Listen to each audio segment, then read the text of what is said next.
Shalom, Jemaat GKRI Kelapa Gading yang kekasih. Sudah lama banget kita ndak ketemu muka dengan muka, khususnya ditambah lagi masa pandemi ini, yang saya juga minta maaf tiap kali ada jadwal Zoom ibadah, saya tidak bisa mengikuti karena terbentur dengan jadwal yang lain. Dalam minggu ini kita akan bersama-sama belajar dari firman Tuhan di bawah tema berbahagialah orang yang berduka cita. Berbahagialah orang yang berduka cita. Dan ini terambil dari Injil Matius pasal 5 ayatnya yang keempat.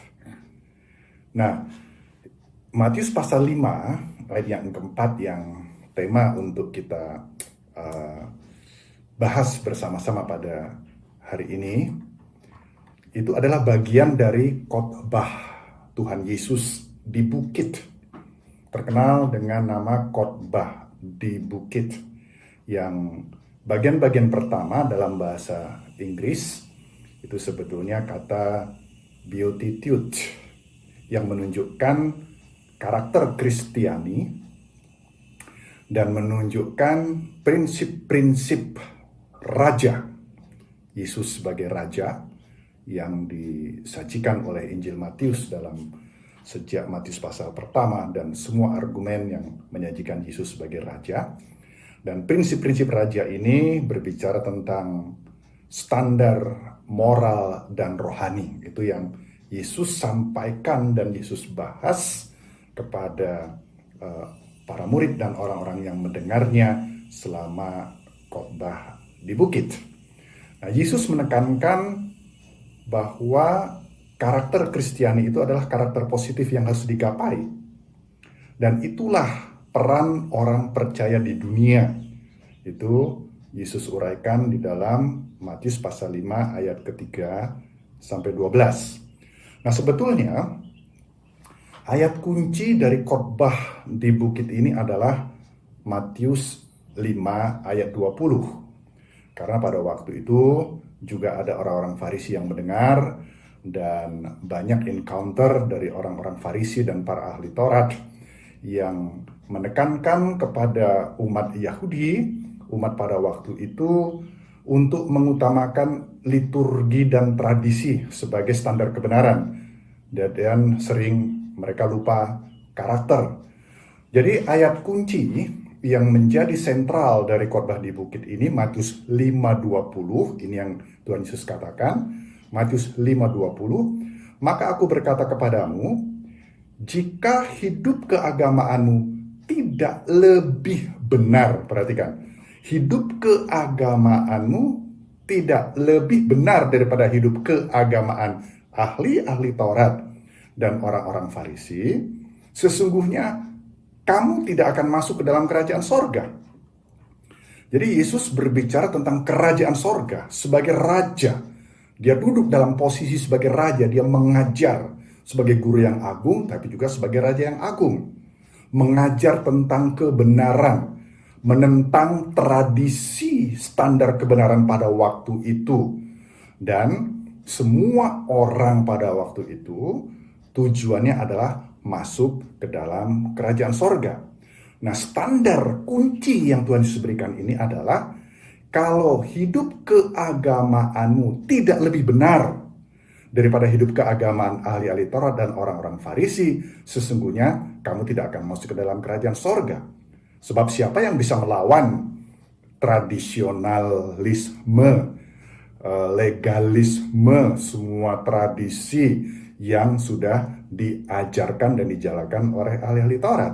Tapi Yesus mengajarkan kebenaran yang paling benar dan lebih benar dan hakiki. Kebenaran untuk orang Farisi adalah hal-hal yang lahiriah, yang bisa terukur dengan mengikuti tradisi seperti doa, puasa, persepuluhan, memberi dan sebagainya. Sedangkan dalam khotbah di bukit, Beatitudes ini, Yesus menekankan bahwa karakter Kristiani itu, karakter Kristen itu mengalir dari dalam. Jadi dari dalam keluar, bukan apa yang nampak di luar. Bukan, oh ini harus begini.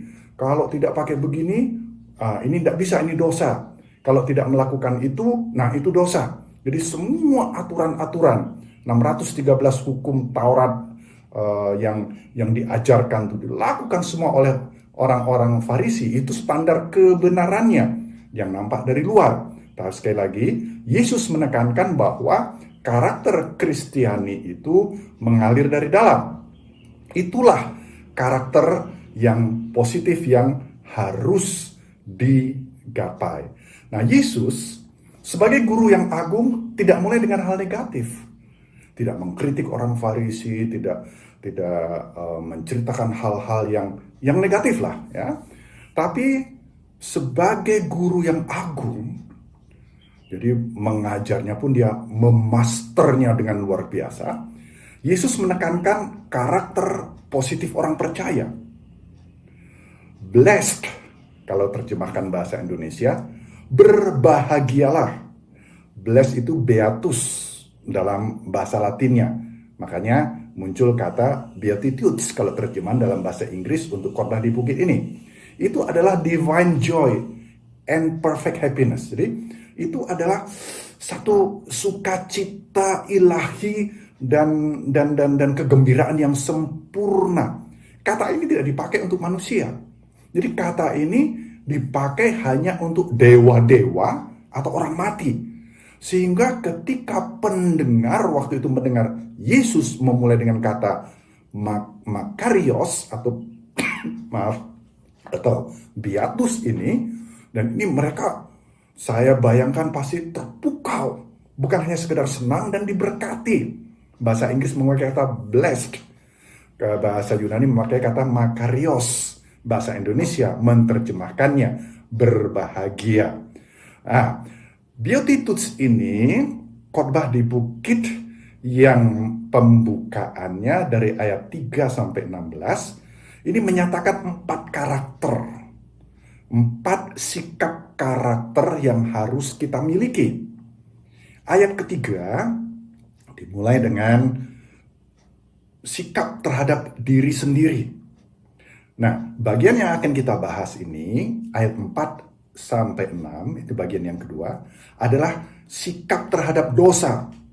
Meratapi dosa, berduka atas dosa, bertobat. Jadi sebetulnya kata berduka cita ini adalah berduka cita dalam konteks karena dosa, terhadap dosa.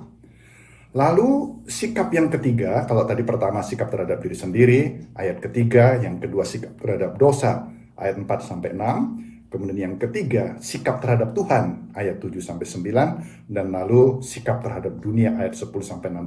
Yang keempat ini tidak saya uraikan, tapi saya akan kirimkan handout di WA Group GKRI, nanti akan bisa lihat di situ, dan kalau sempat bisa dipelajari, dilihat ayat-ayat firman Tuhan yang menunjukkan itu. Berbahagialah orang yang berduka cita, karena mereka akan dihibur. Matius 5 ayat 4. Dalam terjemahan bahasa Inggris NIV, New International Version, mengatakan, blessed are those who mourn, for they will be comforted. Ya. Kata mourn itu sebetulnya bukan sekedar duka cita, tapi itu kata meratap, menangis dengan sedih, yang ratapan mendalam. Nah, kalau orang yang ditinggal, orang yang dikasihi ketika meninggal, nah itulah kata mourn. Itulah kata duka cita yang dipakai di sini. Dan dalam bahasa Inggrisnya pakai kata pestontes. Ada 136 kali muncul di dalam Alkitab. Karena kata ini adalah bagian penting juga dalam kehidupan manusia yang tidak bisa kita hindari.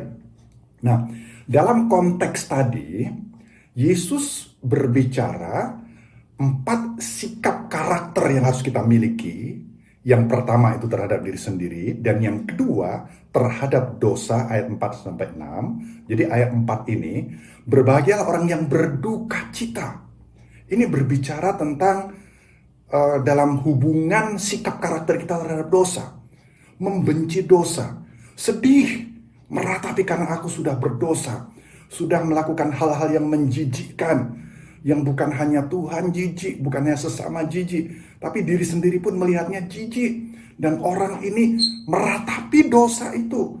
Orang ini mourning, pestalthis, berduka atas dosa. Betul-betul berduka, betul-betul menyesal, betul-betul menangis akan dosa. Lalu bertobat. Nah, pertobatan inilah yang kemudian membawa penghiburan, membawa sukacita pada jiwa, memberikan kelegaan pada jiwa, pada hidup. Inilah penghiburan. Ketika kita bertobat, maka Yesus datang menerima kita sebagaimana kita adanya, mengampuni dosa-dosa kita, dan disitulah kita mengalami keselamatan, baik itu pertobatan secara umum yang besar maupun pertobatan hal-hal kecil. Ketika kita tahu kita menyakiti hati istri, menyakiti hati suami, menyakiti hati anak-anak, menyakiti hati orang tua, menyakiti hati pimpinan kita, menyakiti sesama jemaat, tetangga, kita menyesal hal-hal yang kecil itu, minta ampun, mengampuni, dan kelegaan Tuhan beri. Penghiburan yang luar biasa. Karena sukacita yang paling besar di dunia ini adalah ketika dosa diampuni. Dalam Lukas 15, tentang anak domba yang hilang, ketika ketemu, berbicara tentang pertobatan, kembali ke dalam kerajaan sorga, akan ada sukacita. Bukan hanya pada jiwa, tapi juga pada komunitas.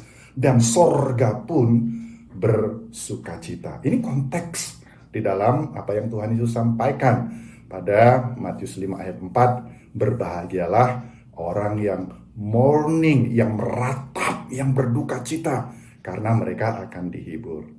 Lalu saya akan mencoba mengkonekkan dengan hal yang setiap hari kita alami di samping dalam hal dosa. Karena berduka cita itu memang bertobat dalam konteks ini bagian yang paling besar. Tetapi tidak bisa dipungkiri semua kita yang membaca ini mungkin hanya sedikit yang mengerti bahwa konteks ini adalah konteks mourning, meratapi dosa, menyesali dosa, bersedih karena dosa, lalu bertobat, kemudian dihiburkan dan mengalami kelegaan sukacita surgawi yang luar biasa. Tentu pertama yang kita pikirkan, ayat ini merupakan ayat penghiburan dengan apa yang sedang kita alami pada hari-hari ini. Itu tidak salah, tidak salah. Karena Alkitab juga berbicara tentang mourning, tentang meratapi. Dari Kejadian sampai Wahyu. Bagian pertama dalam kitab Kejadian 23 ayat 2. Bagaimana Abraham meratap dengan sedih, berduka cita karena kematian Sarah, istri yang sangat dicintainya. Lalu kalau kita terus baca 136, kata mourning, kata meratap, duka cita ini muncul, diakhiri di Wahyu 21 ayat 4. Di mana di sana tidak ada lagi kematian, tidak ada ratapan duka cita, tidak ada tangisan lagi. Ibu bapak dan saudara yang kekasih, dalam Matius 24, ya nanti terus ini bukan bagian khotbah di bukit, Yesus berbicara tentang banyaknya hal-hal yang membuat kita berduka cita. Tanda-tanda akhir zaman, ya. Ini Tuhan Yesus sudah uraikan di situ. Lihat bencana alam yang terjadi di mana-mana. Di Indonesia ini menurut BNPB pada tahun 2020 itu ada 2.925 bencana alam yang melanda negeri kita yang tercinta ini. Banjir, tanah longsor, gempa bumi, gunung meletus, dan sebagainya. Tahun ini saja, tahun 2021, sampai bulan Juni sudah tercatat ada 1.441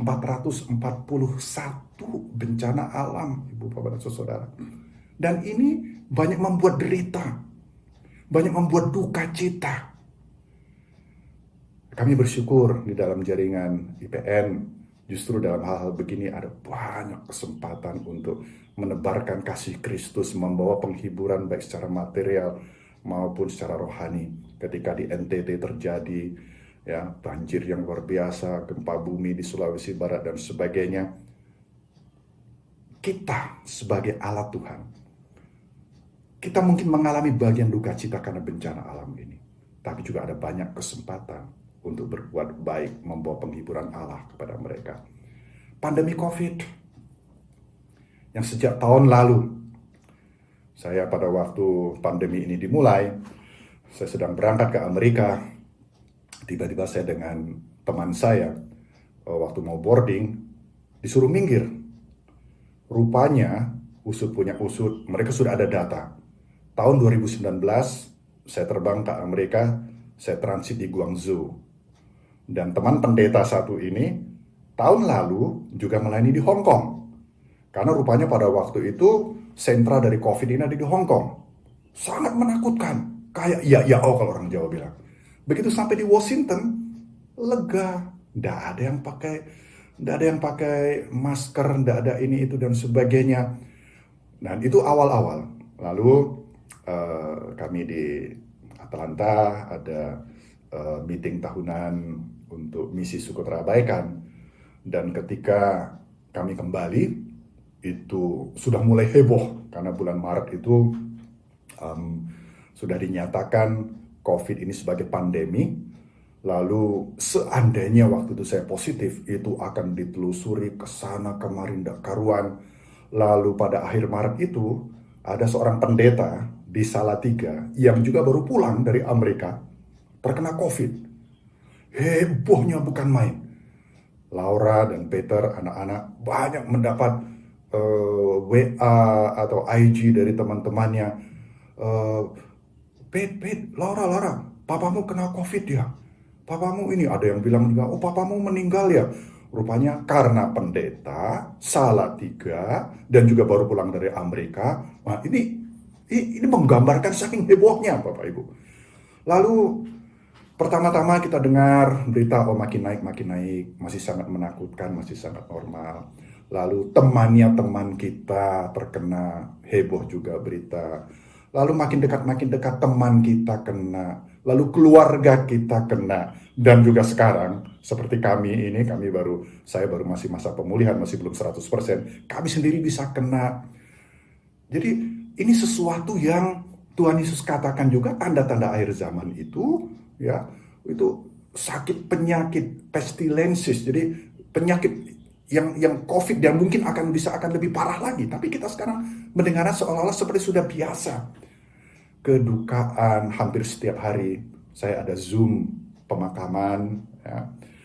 Lalu ekonomi, banyak teman-teman di seluruh dunia, bukan hanya di Indonesia, yang ekonominya jadi terlukai karena pandemi ini. Kesedihan, biaya yang makin keluar banyak untuk lab, untuk rumah sakit. Pandemi COVID menyebabkan duka cita. Beberapa minggu yang lalu, 3 minggu yang lalu kalau tidak salah, dalam 1 minggu, 3 teman hamba Tuhan di Salatiga dipanggil Tuhan karena COVID. Dan mereka jauh lebih muda dari saya. Salah seorangnya adalah seorang hamba Tuhan yang anaknya itu teman baik Peter sejak dari SD. Bukan main terkejutnya keluarga. Kami yang bukan keluarga pun terkejut. Anggota keluarga kami paling tidak ada 3 atau 4 yang sudah meninggal. Dan cerita-cerita yang seru sekarang tidak mengherankan lagi. Sepupu saya suami istri terlantar di satu rumah sakit di Semarang. Berjam-jam di ICU, mereka belum dapat kamar. Lalu tanya, Bu, kapan nih kami akan dapat kamar nih Bu? Waduh, tunggu ada yang meninggal dulu ya. Tunggu ada yang mati dulu. Begitunya Bapak Ibu karena COVID ini. Banyak duka cita, banyak kepedihan. Mau pergi tidak bisa, menimbulkan stres dan sebagainya. Itu bentuk, itu sebab duka cita. Lalu merembet ekonomi dan sebagainya, ada masalah-masalah keluarga, ada penganiayaan dan lain-lain. Itu menimbulkan duka cita, menimbulkan ratapan. Nah, pada waktu kita mengalami ini, ada pilihan. Aku mengeluh, aku bersungut-sungut, aku marah kepada Tuhan, kepada lingkungan, kepada sesama, kepada diri sendiri. Ini banyak terjadi.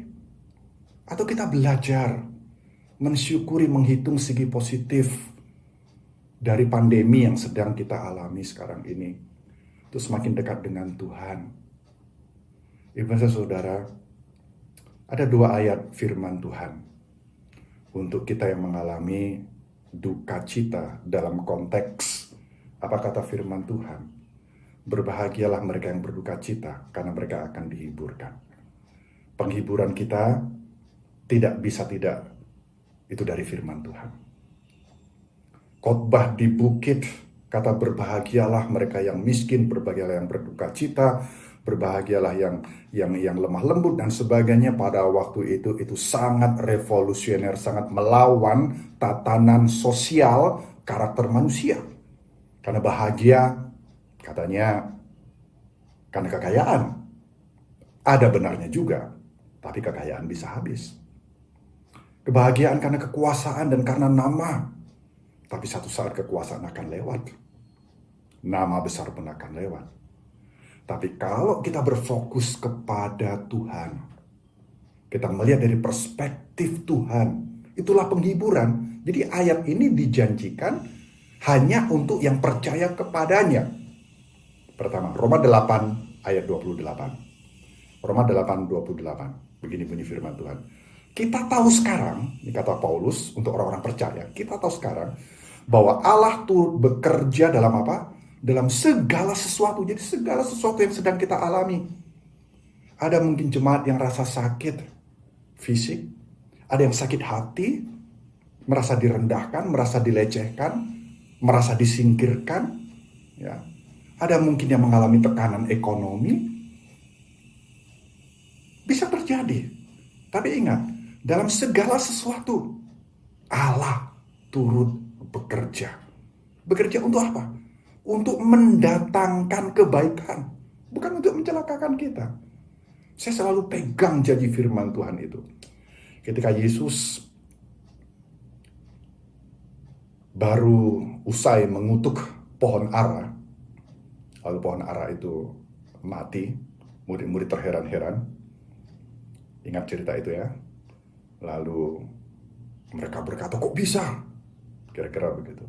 Yesus berkata, kalau engkau berkata kepada gunung itu untuk teranjak, gunung itu pun akan teranjak.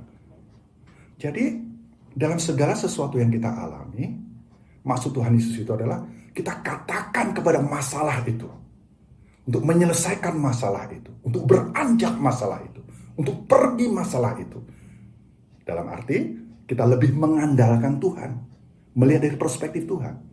Bukan dikatakan, Tuhan Yesus tidak katakan, kalau engkau berbicara tentang gunung itu, bukan membicarakan masalah, bukan membicarakan sakit penyakit. Coba lihat sekarang di medsos, coba lihat sekarang di WA grup kita di mana-mana. Lebih banyak kata COVID disebut daripada kata Tuhan Yesus. COVID jadi lebih terkenal daripada Tuhan Yesus di mana-mana. Karena banyak orang membicarakan gunung itu, bukan berbicara kepada gunung itu. Mari kita jangan banyak membicarakan masalah kita, tapi berkata kepada masalah kita. Allah turut bekerja di dalam segala masalah kita. Untuk apa? Mendatangkan kebaikan. Mendatangkan kebaikan. Tapi siapa yang layak menerima ini? Roma 8:28. Bagi mereka yang mengasihi Dia. Bagi mereka yang mengasihi Dia. Yang mengerti bahwa mereka terpanggil sesuai dengan rencana Allah. Yang kedua, Tuhan dekat dengan orang yang broken hearted. Tuhan dekat dengan orang yang berduka cita. Itu kata Tuhan Yesus akan dihiburkan. Mazmur 147 ayat 3. Ia menyembuhkan orang-orang yang patah hati. Ini patah hati ini yang berduka cita, yang broken heart. Pada waktu kita ditinggal oleh orang yang kita kasihi. Kita, ya jangankan ditinggal meninggal dunia. Waktu kami berpisah dengan Victoria tahun lalu ke Brazil aja rasanya itu sudah patah hati, ini sudah remuk, udah duka cita yang dalam. Nah, ia menyembuhkan, ia dekat dengan orang-orang yang broken hearted, yang berduka cita, yang patah hati. Dan firman Tuhan katakan Mazmur 143 ini, dan membalut luka-luka mereka. Tuhan dekat dengan orang yang berduka cita. Sebagai penutup, dua bagian firman Tuhan, Ibu, Bapak, dan saudaraku. Berbahagialah orang yang berduka cita. Blessed diberkatilah. Itu beautiful, itu satu divine joy, satu sukacita ilahi yang bukan bahasa manusia tapi yang tak terkatakan. Makarios, berkat Tuhan itu bukan sekedar berbahagia, yang meratapi dosa, yang menyesal, berduka, sedih karena telah berbuat dosa, lalu jijik dan mau meninggalkannya itu dengan pertobatan, maka Tuhan akan menghiburkan. Yang berduka dalam konteks lain karena keadaan, juga pun itu dari akibat dosa, penderitaan, penganiayaan, dan sebagainya, yang Tuhan izinkan. Tuhan turut bekerja dalam segala sesuatu. Yang pertama, Yohanes 15:26 sebagai penutup. Jikalau penghibur yang akan kuutus dari Bapa datang, kata Tuhan Yesus, penghibur yang berduka cita akan dihiburkan. Tadi Matius 5:20, kebenaran yang dari dalam sebagai karakter kita itu kita miliki karena Roh Kudus yang di dalam kita. Jika penghibur yang kuutus itu dari Bapa datang, yaitu Roh Kudus, yaitu roh kebenaran yang keluar dari Bapa, ia akan bersaksi tentang aku. Roh penghibur, Parakletos, yang mendampingi akan menghibur kita ketika kita memandang wajah Yesus, tetap berfokus kepada Tuhan Yesus. Dan yang kedua, Wahyu 21 ayat 4. Dan ia akan menghapus segala air mata dari mata mereka. Dan maut tidak akan ada lagi. Tidak akan ada lagi perkabungan, atau ratap tangis, duka cita tadi, atau duka cita, sebab segala sesuatu yang lama itu telah berlalu. Sekarang kita banyak kesedihan, kita mengalami tekanan ekonomi, tekanan sosial yang luar biasa, tidak bisa berkumpul seperti sedia kala atau pergi dengan bebas. Kita kehilangan kaum keluarga, orang-orang yang kita kasihi. Ibu dan saudara, mari katakan bersama-sama, itu akan berlalu. Apapun yang kita alami sekarang, itu akan berlalu. Wahyu 21 ayat 4. Saya bacakan sekali lagi. Dan ia akan menghapus segala air mata dari mata mereka. Dan maut tidak akan ada lagi. Tidak akan ada lagi perkabungan, atau ratap tangis, atau duka cita. Sebab segala sesuatu yang lama itu telah berlalu. Itu telah berlalu. Berbahagialah mereka yang berduka cita, karena mereka akan dihiburkan. Mari kita berdoa. Bapa, kiranya Roh Kudus, Guru yang agung dan penginjil yang agung itu memeteraikan firman-Mu dalam hati kami masing-masing. Dan karena hamba-Mu sadar sangat terbatas dalam menyampaikan, menguraikan kebenaran firman-Mu ini, biarlah Engkau yang menolong jemaat-Mu, kami semua, untuk lebih mengerti hati Bapa, rencana Bapa, maksud Bapa, khususnya pada minggu ini. Kami diingatkan lagi satu statement dari Tuhan Yesus, satu proklamasi, satu pernyataan yang akan menjadi meterai dalam hidup kami. Berbahagialah orang yang berduka cita, karena mereka akan dihiburkan. Jadikan ini bagian dalam hidup kami, Bapa. Duka cita apapun yang sedang kami alami. Jika ada dosa-dosa yang tersembunyi, kenajisan, ketidakkudusan, sakit hati yang kami pendam, kepahitan, iri hati, Bapa, tolong kami, beri kami kekuatan untuk kami dapat berduka atas itu semua, meratap atas itu semua, membawa kepada Tuhan Yesus, sehingga Kau memberikan kelegaan, melepaskan, mengampuni kami, dan memberikan sukacita sorgawi yang sejati itu. Jika ada jemaat yang mengalami sakit penyakit, bergumul dengan itu, beban ekonomi yang luar biasa, masalah keluarga, anak-anak, Bapa, kami mau serahkan kepadamu. Kami mau berserah, tapi kami tidak mau menyerah. Kami mau berpegang pada janji-Mu. Engkau yang turut bekerja dalam segala sesuatu. Engkau menghibur akan menyelesaikan, karena kami tahu itu telah berlalu. Berkati jemaatmu, berkati Gembala Jemaat, Bapak Pendeta Randy, dan semua hamba-hamba Tuhan yang melayani majelis. Berkati dengan sukacita yang dari sorga. Dalam nama Tuhan Yesus. Amin. Amin. Jemaat yang kekasih, ada banyak salam dari istri saya, dari keluarga. Kiranya semua dalam sukacita Tuhan, tetap sehat, dan jangan lupa bahagia walaupun susah dalam masa-masa ini. Amin.